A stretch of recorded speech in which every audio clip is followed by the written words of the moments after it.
Welcome to Cholla Patch Railroad. Glued Ballast and Landscape, How to Video. By John Carmichael, Tucson, Arizona, 2026. Howdy, folks. This might be one of the most useful and practical how-to garden railroad videos you'll ever watch. Glued stone material has great potential for new and existing garden railroads because it is rarely used. It drastically improves realism and durability while decreasing maintenance time and costs. When you learn how to glue sand and gravel, you can use this technique all over your railroad for many things, including track ballast, terrain, and even mountains covered by different sizes of real rocks, gravel, sand, and live plants. Its realistic appearance is why the most asked question at Cholla Patch Railroad is, how do you make your ballast? Well, here's the answer. Gluing advantages. Tired of cleaning leaves and debris off tracks, pulling weeds, repairing animal and erosion damage to track, ballast, and landscaping? If so, you should strongly consider gluing your sand and gravel. It always looks great and saves countless hours of maintenance. Glued ballast stays put, so you can use brushes, brooms, leaf blowers, and vacuums. I think all material smaller than 1/2 inch should be glued, especially if it is near tracks. Debris removal is easiest on small-sized ballast. Gluing makes possible more durable and realistic landscaping, too. Are you getting tired of cleaning your track all the time? Of debris, leaves, sticks? It can be a real hassle. You can't use a leaf blower because it'll blow your gravel everywhere. If you had sand, it would be an utter disaster. So Phil is put some in between the tracks. Phil. Yeah, there you go. And that track ahead of you. Keep dumping it on there. All right, to there, get that switch, go down the main line. Put some more on there, quick. Quick, we don't have time to waste. Okay. All right. Now, I'm gonna go get the leaf blower, and you're gonna see what 135-mile-an-hour wind does.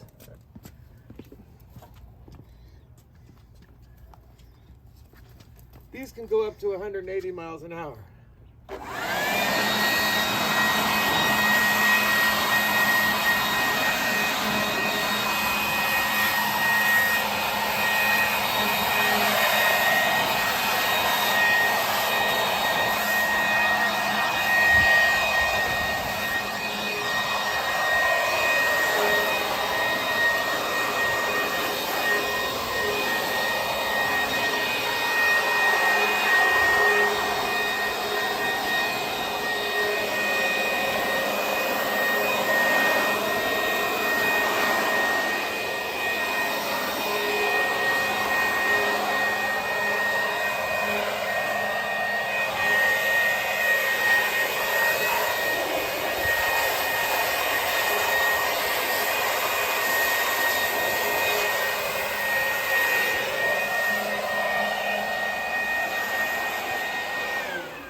Done.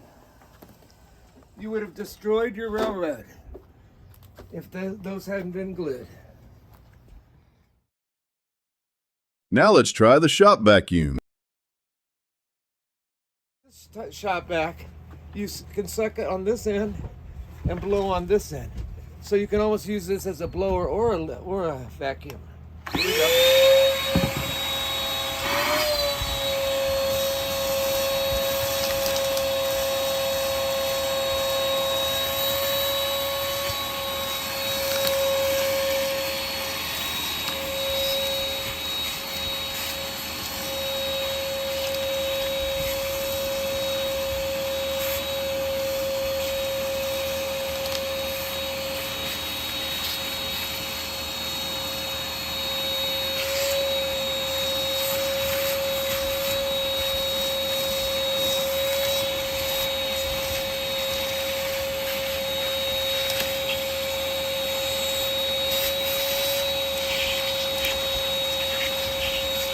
All these little spots that are hard to get.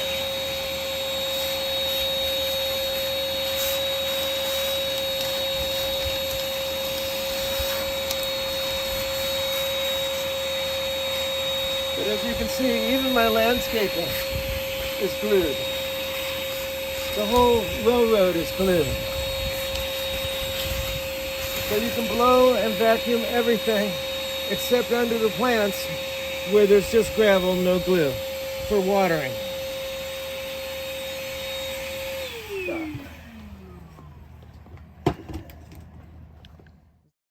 Sand and gravel. Sources. G-scale hobbyists use all sorts of materials for ballast, but traditionally purchase screened 3/8-inch landscaping pea gravel. Unfortunately, at 1 to 24 scale pea gravel equals 9 real inches, about the size of a basketball. It looks far too large to be realistic. I wanted smaller ballast, so I bought 3/16 of an inch black aquarium gravel. I later learned it was just soft pumice stone painted black with cheap waterproof paint. I needed something better. Why couldn't I use the same free hard stone real railroads use and paint it myself?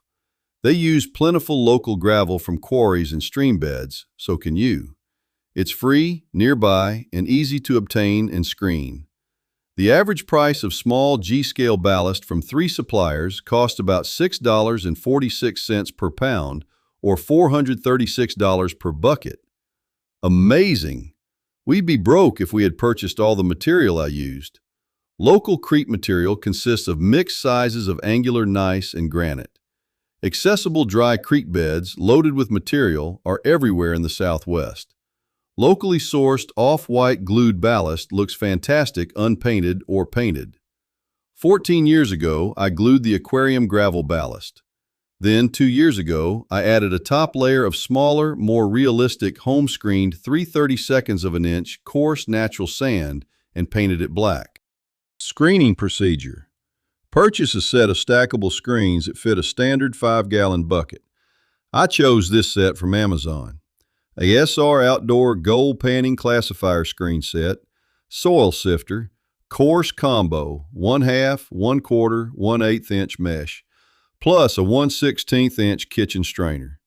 Find a nearby dry creek bed that crosses a dip in a road so you can park as closely as possible. Satellite photos show them well. Load vehicle with empty buckets, screens, shovel, scraper, cushion, and gloves. Carry equipment to site and scout bed for best sandbars. It's just after dawn when it's nice and cool and there's no traffic. Phil and I, along with our friend and videographer Dave Stone, arrive at the dry creek where it crosses the road. We have our equipment for gathering the gravel and sand mixture. We park on the shoulder and have a short walk to the sandbar behind this tree. We found this good-sized sandbar with a small-sized gravel layer on top.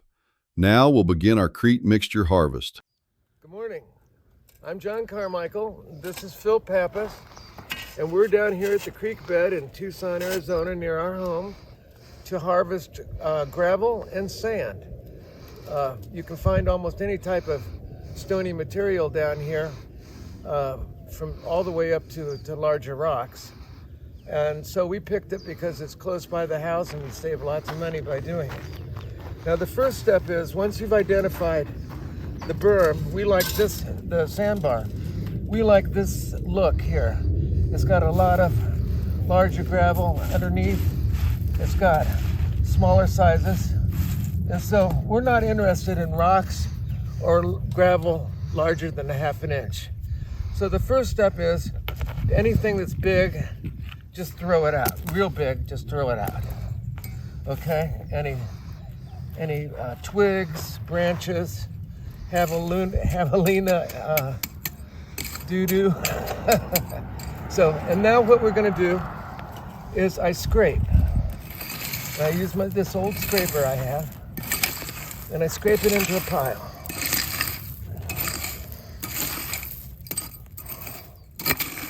Try to avoid big stuff. And you get a big pile. Not yet, Phil. No, I know. And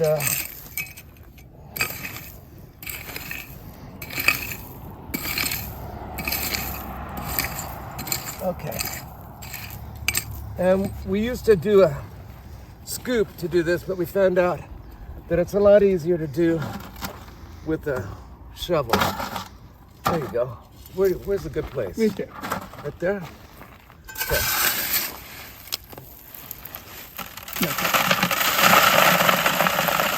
And what we do is we filter out the big rocks right down here at the bed. These are of no use to us. They would be for another project. This, we're gonna dump them.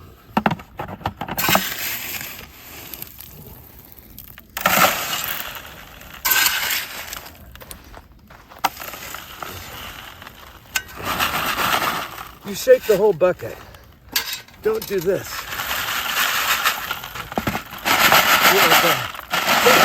Sometimes moving it around with your hand helps, especially on the smaller sizes.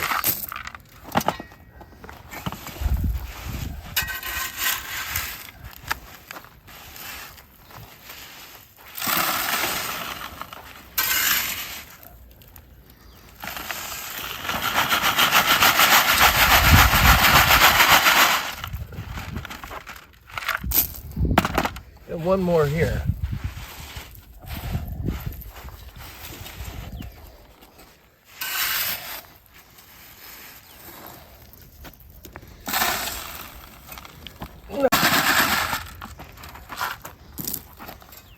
Over here.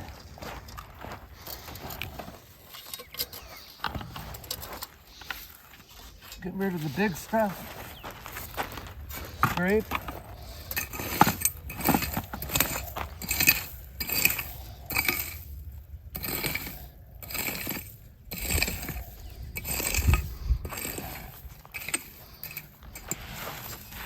And shovel.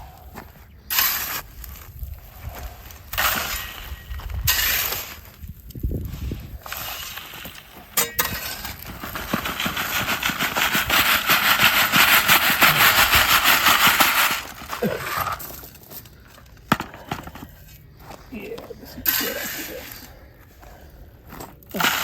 Two-thirds of a bucket. Is that enough for you? Yeah, that looks good. We never fill buckets more than 2/3, just because you might break a handle or your back. So here we're done.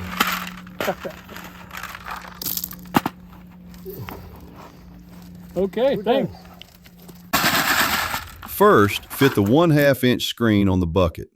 Shovel material onto the screen and shake the bucket with screen. Discard large gravel in screen. Repeat until buckets are 2/3 full. Take buckets home for further screening and comfort. Using mixed particle sizes, 2 screens are usually needed for a desired grade. If you want several grades from one bucket, stacking 3 screens speeds up the process. Screen out the largest size first, then progressively use smaller screens. Put each grade in a temporary container. Discard remaining dirt and dust.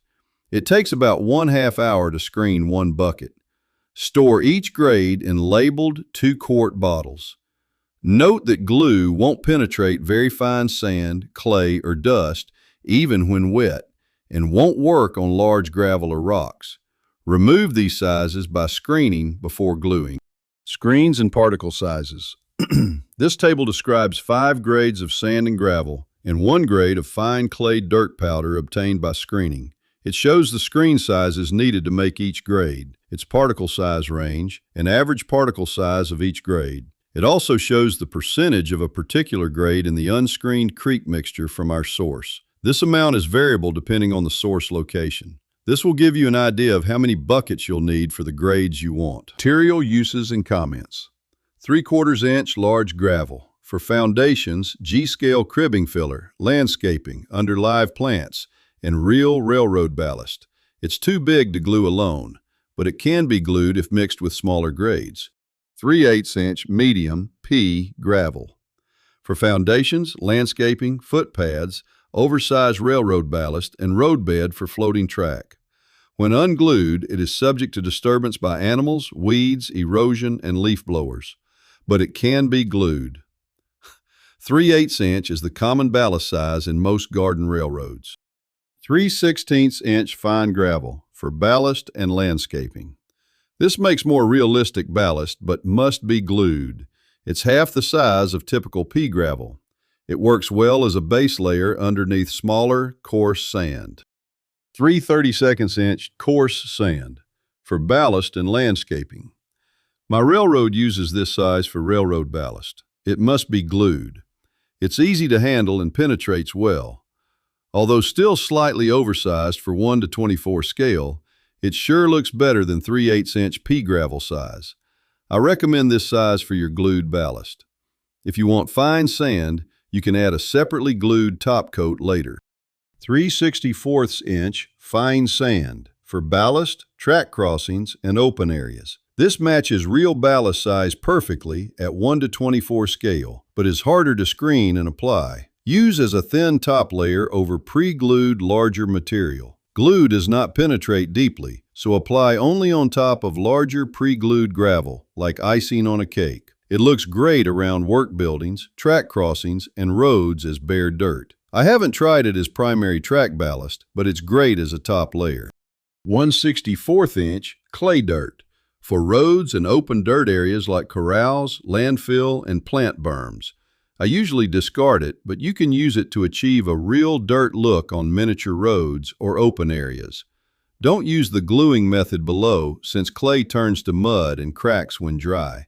Instead, glue several tamped and glued layers separately with the largest grades on the bottom. Immediately after gluing the top fine sand layer, shake dirt powder evenly over the wet glue using a small fine sifter. Dry clay powder will stick to wet glue on sand.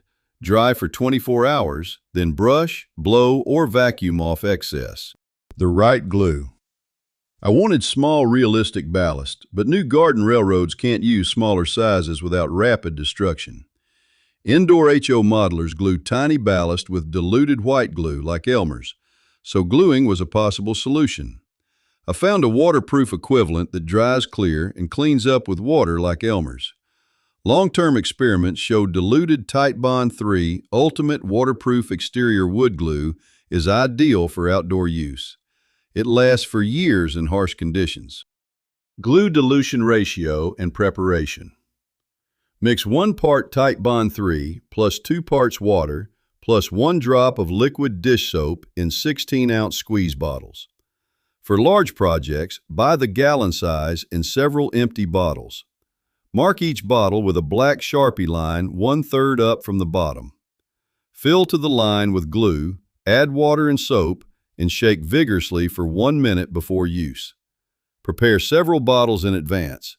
Clean spills immediately. We use these. And so here's your 1/3 mark. And so what we're going to do here, so you can see I rip that off.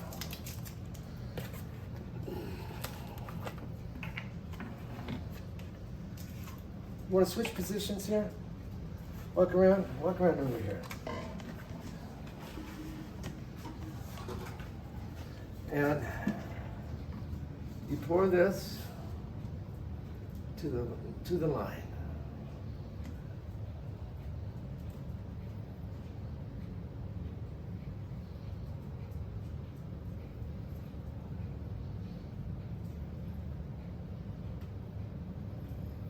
You got to do it slowly so it doesn't overflow and make a big mess.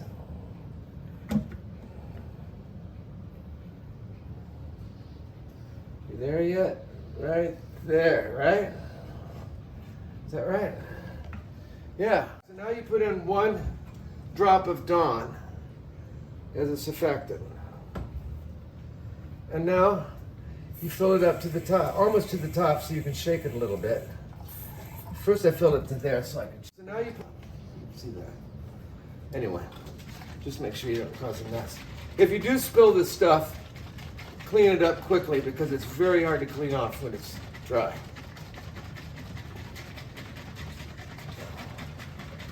Okay, that got it started. Now we'll top it off. And remember, when you use it, shake frequently. And we usually make up about at least 4, sometimes 6. We have a big gluing job. You don't want to run out of glue right in the middle after you've soaked the ballast. You don't want to run out of glue. So you want to have extra of these lying around. And that's all there is to it. Ballast application equipment. Read this and prepare your equipment before applying ballast. Click pause to read. Ballast application steps. 1. Secure track where you want it. It becomes unmovable after gluing ballast. 2. Glue the gravel beneath the ties first and let dry until hard for stable track support. 3. Get comfortable on the knee cushion. Gently pour ballast alongside, between, and under the rails. Use a chopstick to disperse particles in between ties. Tamp down with fingers or a small flat stick. Remove all ballast on ties.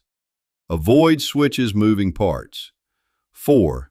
Pour ballast outside the rails to the desired width.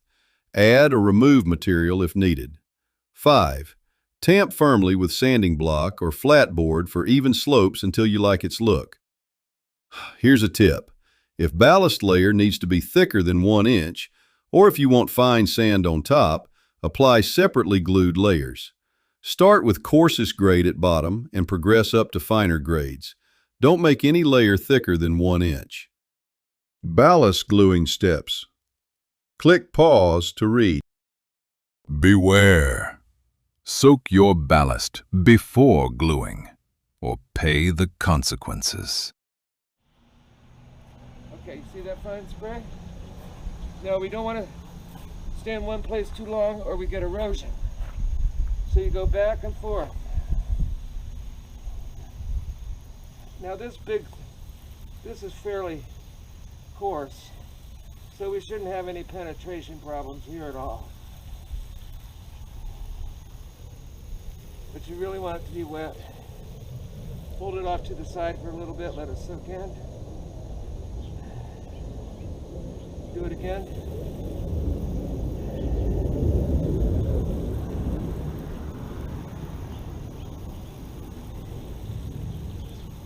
Okay. That's good. Okay, turn it off. And now you wait 5 minutes for that to soak down.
Painting ballast is optional.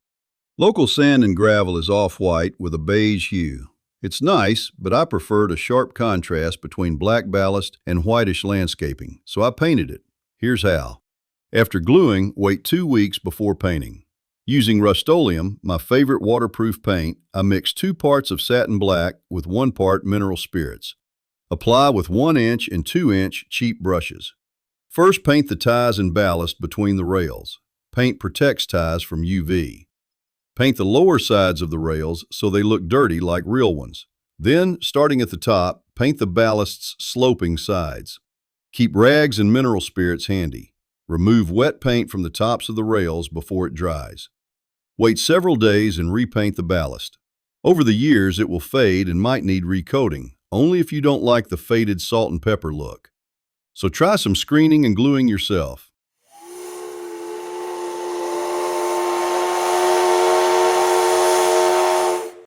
Welcome aboard, folks! We hope you've enjoyed your visit and that you've learned all about glued ballast and landscaping. But before you go, we have one last treat for you. We'll be traveling slowly down the tracks so that you can see ballast and crossings up close. So enjoy your tour of the Cholla Patch Garden Railroad. It's been a pleasure serving you today. Here we go!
I hope all this answers the most asked question at Cholla Patch Garden Railroad.